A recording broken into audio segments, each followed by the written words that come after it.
এই যে দেখতেছেন এই টেলিস্কোপটা, এটার প্রাইস হচ্ছে ২৫০০ টাকা, আর এটার প্রাইস হচ্ছে ৫৫০০ টাকা। একজন বলছিল যে আপনি এত ইয়ার মধ্যে টেলিস্কোপ দেন, কম দামের মধ্যে টেলিস্কোপ পারলে ১০০০ টাকার মধ্যে টেলিস্কোপ বানায় দেখান। এত কম দামের মধ্যে বাংলাদেশে আর কেউ টেলিস্কোপ ডেভেলপ করছে বলে আমার মনে হয় না আর কি। আমি একজন উদ্ভাবক, আমি অনেক দিন ধরে অপটিক্স নিয়ে কাজ করে আসতেছি। বাংলাদেশে একমাত্র আমি দীর্ঘ সময় ধরে অপটিক্স নিয়ে কাজ করতেছি।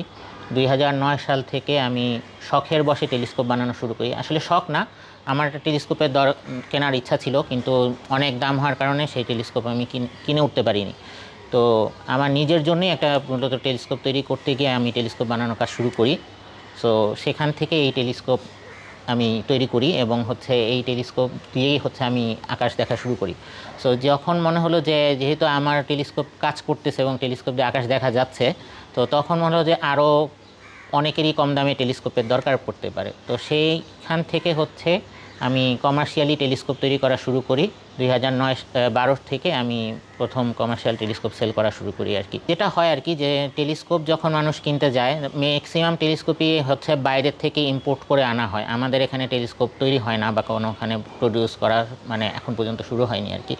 সো যে কারণে দেখা যায় যে বাইরের যেগুলো ভালো ব্র্যান্ডের টেলিস্কোপ সেগুলোর অনেক প্রাইস পড়ে যায়, আর যেগুলো আপনার কিছু কম প্রাইসে পাওয়া যায় সেগুলো দেখা যায় চায়না থেকে আনা হয়, কিন্তু প্রোডাক্টের মান দেখা যাচ্ছে আপনার টেলিস্কোপটা যেমনই হোক, দেখতে শুনতে ওটা যতই চকচক করুক না কেন, ভেতরে অপটিক্সটা যদি ভালো না হয় বা অপটিক্সটা যদি ইউজার ফ্রেন্ডলি না হয়, তাহলে সেই টেলিস্কোপ আসলে খুব একটা দিন খুব একটা দিন আপনার এই টেলিস্কোপ সার্ভিস দিবে না। সবচেয়ে বড় কথা আমাদের দেশের ওয়েদার আর্দ্রতাপ্রবণ। বছরের দেখা যায় ১২ মাসের ৯ মাসই আমাদের এখানে বৃষ্টি থাকে। সো বৃষ্টির কারণে একটা স্যাঁতস্যাঁতা ভাব সবসময় থাকে। সো যেই কারণে লেন্সের মধ্যে ফাঙ্গাস চলে আসে। লেন্স বা মিরর যেটা দিয়ে টেলিস্কোপ তৈরি করি না কেন আমরা, সেটার মধ্যে ফাঙ্গাস চলে আসে।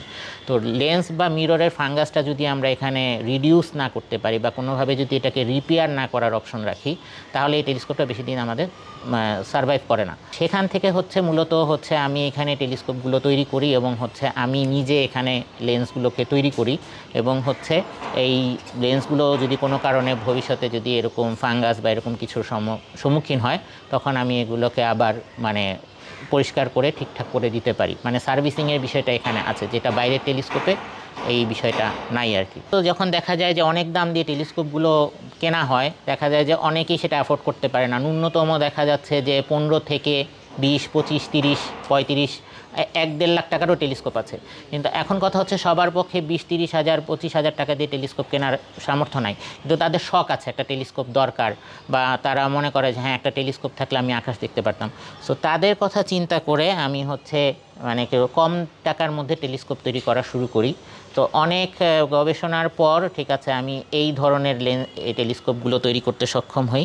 এগুলো আপনার এই যে দেখতেছেন এই টেলিস্কোপটা, এটার প্রাইস হচ্ছে ২৫০০ টাকা, আর এটার প্রাইস হচ্ছে ৫৫০০ টাকা। মাঝখানে আরও ২টা ভ্যারাইটির টেলিস্কোপ আছে। একজন বলছিল যে আপনি এত ইয়ার মধ্যে টেলিস্কোপ দেন, কম দামের মধ্যে টেলিস্কোপ পারলে ১০০০ টাকার মধ্যে টেলিস্কোপ বানায় দেখান। তো সেখান থেকে এই টেলিস্কোপটার জন্য, এটা আসলে ঠিক টেলিস্কোপ না, এটা মনোকুলার, ঠিক আছে। এটা ১০০০ টাকা এটার প্রাইস, ঠিক আছে, সেলিং প্রাইস ১০০০ টাকা। সো এই এত কম দামের মধ্যে বাংলাদেশে আর কেউ টেলিস্কোপ ডেভেলপ করছে বলে আমার মনে হয় না। ছোটোবেলার থেকে আকাশ দেখতে পছন্দ করতাম এবং কয়েকদিন পরপরই আপনারা দেখেন যে চন্দ্রগ্রহণ দেখা যায়, সূর্যগ্রহণ দেখা যায় বিভিন্ন জায়গায়। এগুলো এখন খুব একটা হয় না, কিন্তু আগে এগুলো দেখানোর আয়োজন করা হতো।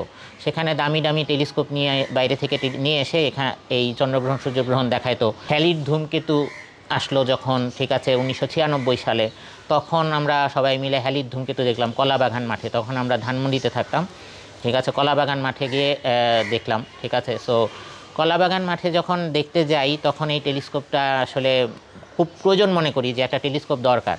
তো দেখা গেছে যে বাবা মাকে বলার পরে বাবা মা আসলে টেলিস্কোপটা কিনে দিতে চায়ও দেয়নি। তাদের ধারণা ছিল টেলিস্কোপটা আসলে কী কাজে লাগবে, কেন টেলিস্কোপটা কিনে দিবে, ঠিক আছে, এইটাতে আমার আগ্রহ কয়দিন থাকবে। এবং তখন এগুলোর অনেক দাম ছিল। এখন তাও ২০-৩০ হাজার টাকার মধ্যে টেলিস্কোপ পাওয়া যায়, কিন্তু আমি যে সময়ের কথা বলতেছি তখন ৫০-৬০ হাজার টাকার নিচে কোনো টেলিস্কোপ ছিল না, ঠিক আছে। এবং খুব ঢাকায় 2টা দোকানে মাত্র টেলিস্কোপ আছে। স্টেডিয়ামে একটা দোকান ছিল, আর গুলশান 2-এ একটা দোকান ছিল, ঠিক আছে। সো তারপরে আরও বিভিন্ন জায়গায় টেলিস্কোপের দোকান হয়, কিন্তু আমার সময় যখন আমি টেলিস্কোপ কেনা খোঁজাখুঁজি করি তখন ঢাকা শহরে এই 2টা দোকান ছিল, আর কোথাও পাওয়া যেত কিনা আমি জানি না। সো তখন দেখা গেল যে এই টেলিস্কোপ কিনতে গিয়ে কেনা আমার পক্ষে আর কেনা সম্ভব হয়ে ওঠে নাই। অনেকবার টাকাও জমাইছি টেলিস্কোপ কিনবো, আসলে ওই ফিগারটা আর হয় না, যার কারণে টেলিস্কোপ কেনা হয়নি। তো যখন মোটামুটি মানে বড় হইলাম, আমি ভার্সিটিতে যখন পড়ি তখন থেকেই হচ্ছে টেলিস্কোপ নিয়ে ঘাটাঘাটি করা শুরু করলাম কিভাবে। আর আমি যখন টেলিস্কোপ তৈরি করার কাজ শুরু করি তখন কোনো গুগল বা ইয়াহুতে আমাদের এইরকমের টেলিস্কোপের অত ইনফরমেশন ছিল না যে কীভাবে একটা টেলিস্কোপ বানানো যায়। কি এখন অনেকেই দেখা যায় যে ইউটিউব দেখে টেলিস্কোপ বানানো ট্রাই করতেছে, আমাদের সময় ইউটিউবও ওইভাবে ছিল না, ঠিক আছে। সো তারপরে হচ্ছে দেখা গেছে যে বইপত্রগুলোও পাওয়া যেত না, যেগুলো যে টেলিস্কোপ বানানোর যে বইপত্র সেগুলোও তেমন একটা পাওয়া যেত না। 2-একটা দেখা যেত পাবলিক লাইব্রেরিতে 2-একটা বই ছিল, সে ঢাকা পাবলিক লাইব্রেরিতে গিয়ে সেই বইগুলো অ্যাক্সেস করা, সবসময় বইগুলো অ্যাক্সেস করা যেত না কারণ ওগুলো ভার্সিটি লেভেলের বই, তো অন্যরা ওগুলো নিয়ে ব্যস্ত থাকতো। তো সেখান থেকে মনে করেন যে একটা চ্যালেঞ্জ মাথার মধ্যে আসলো যে নিজের জন্য একটা টেলিস্কোপ বানাবো যেভাবে হোক, তার থেকে হচ্ছে এই টেলিস্কোপ বানানোর কাজ শুরু করা আর কি, ঠিক আছে।